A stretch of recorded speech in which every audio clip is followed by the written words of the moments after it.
Não Pare na Pista vem com o subtítulo A Melhor História de Paulo Coelho. Mas será que é mesmo?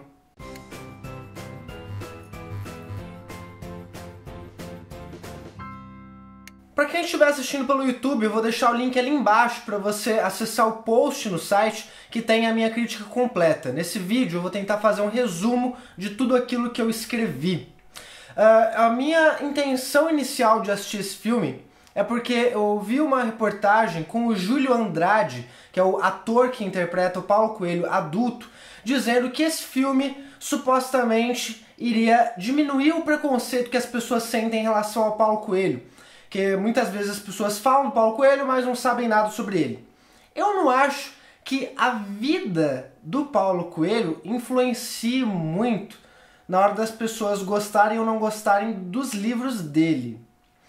Mas gostar da pessoa, do escritor, muitas vezes ajuda. Não vou negar isso, porque as pessoas tendem a gostar de pessoas que tiveram uma vida difícil, né? Por exemplo, quem é que não saiu do cinema cantando "É o amor" depois de ver Dois Filhos de Francisco? Pô, impossível.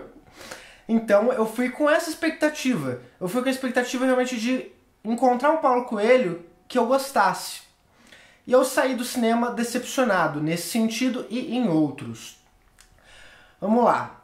O filme é de todo ruim?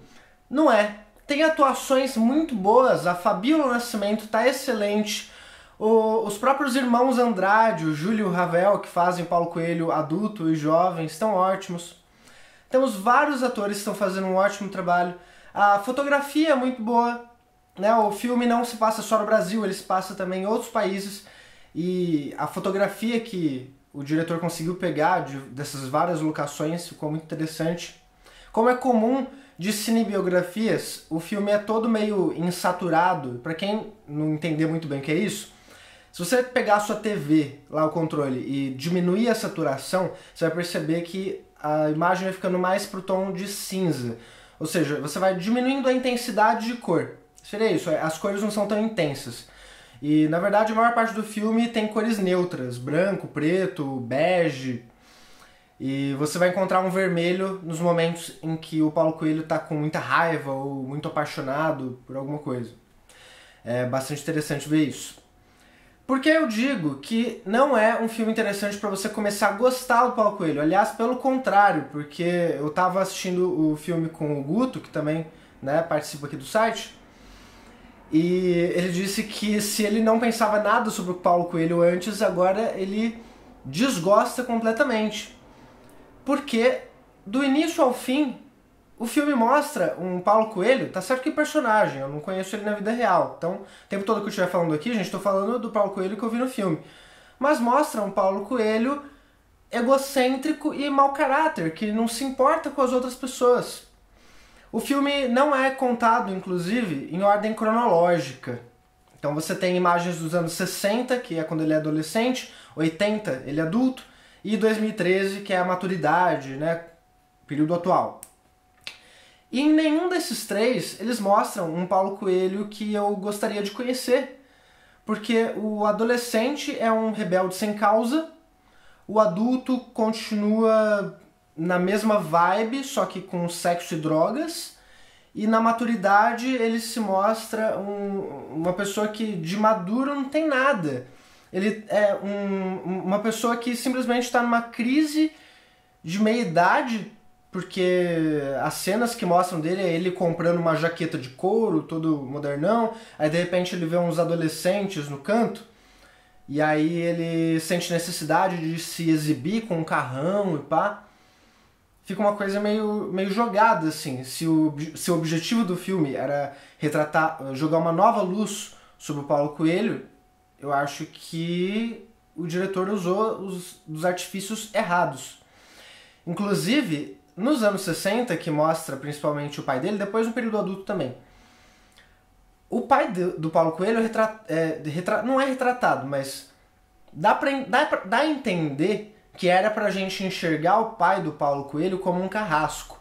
Porque é ele que toma a máquina de escrever do Paulo quando ele é malcriado. É ele que coloca o Paulo Coelho para trabalhar no lugar que que era indigno pra condição dele.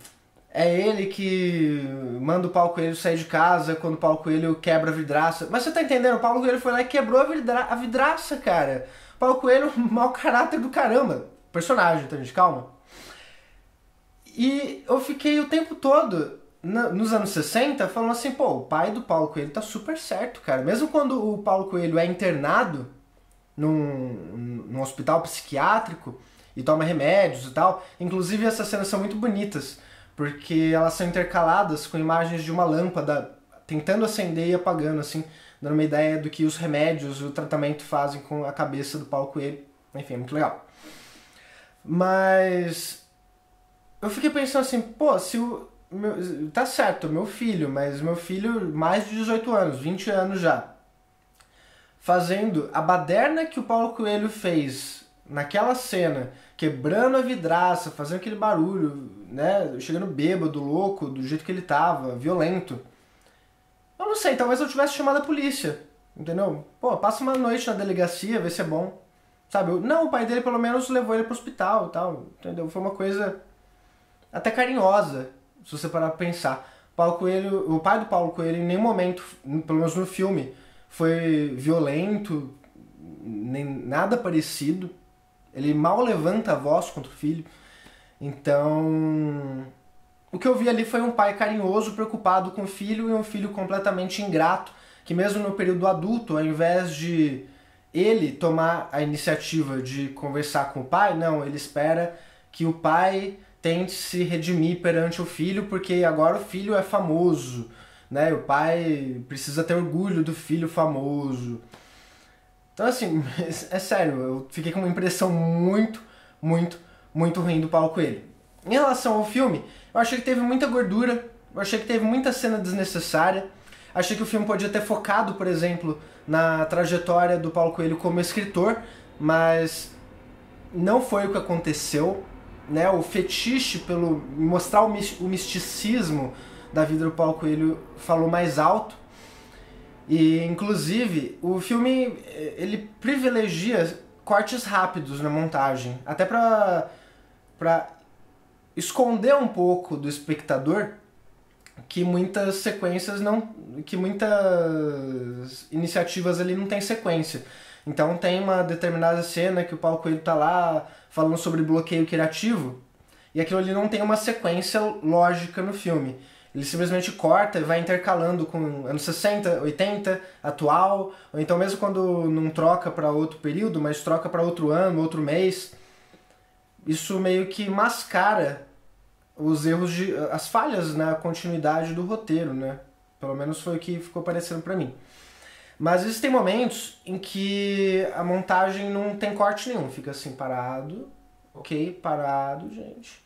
Né, o Paulo Coelho só assim, fazendo uma pose de pensativo, e de repente vem uma voz em espanhol falando uma frase de autoajuda. Exatamente. Isso, gente, para retratar os ensinamentos que o Paulo Coelho teve na Ordem RAM, que é uma ordem secreta da Igreja Católica, que significa rigor, amor e misericórdia. Bem, não tão secreta depois que o Paulo Coelho falou tudo. Mas o Paulo Coelho tá lá na Europa e de repente aparece um cara, é completamente inverossímil, assim, não dá pra acreditar que simplesmente aparece um cara, e o Paulo Coelho olha pra esse cara, ele vai lá, fala com esse cara, e ele fala, ó, quem é você? E o cara fala, o discípulo escolhe o mestre, eu te convoco para a ordem. Pô, não é assim que a vida funciona, entendeu? Fica parecendo que o Paulo Coelho foi escolhido pra ser um Power Ranger, entendeu? E não é assim. E não dá pra perceber que o Paulo Coelho realmente está aprendendo alguma coisa em nenhum momento, porque ele me pareceu ser a mesma pessoa do começo ao fim. Não, uma pessoa mimada, egocêntrica e mau caráter. O que mais eu posso falar desse filme pra vocês? A mixagem do filme ficou um pouco esquisita. Eu acho que eu nem escrevi sobre isso, mas tem um momento muito cômico que o médico, o psiquiatra do Paulo Coelho, ele coloca um livro na frente da boca, que é justamente pra gente não ver que é dublagem. Olha a que ponto de ridículo a gente conseguiu chegar. E mesmo tampando a boca, o som ainda ficou esquisito. Na minha opinião, gente, eu vou ser muito sincero com vocês, eu acho que toda a mixagem do mundo, de todos os filmes, devia ser feito pela Disney. Porque a Disney é impecável em mixagem, assim, tipo... Oh! E o Brasil, bem, os estúdios brasileiros são dos piores em mixagem. Mas a edição de som é boa, pelo menos.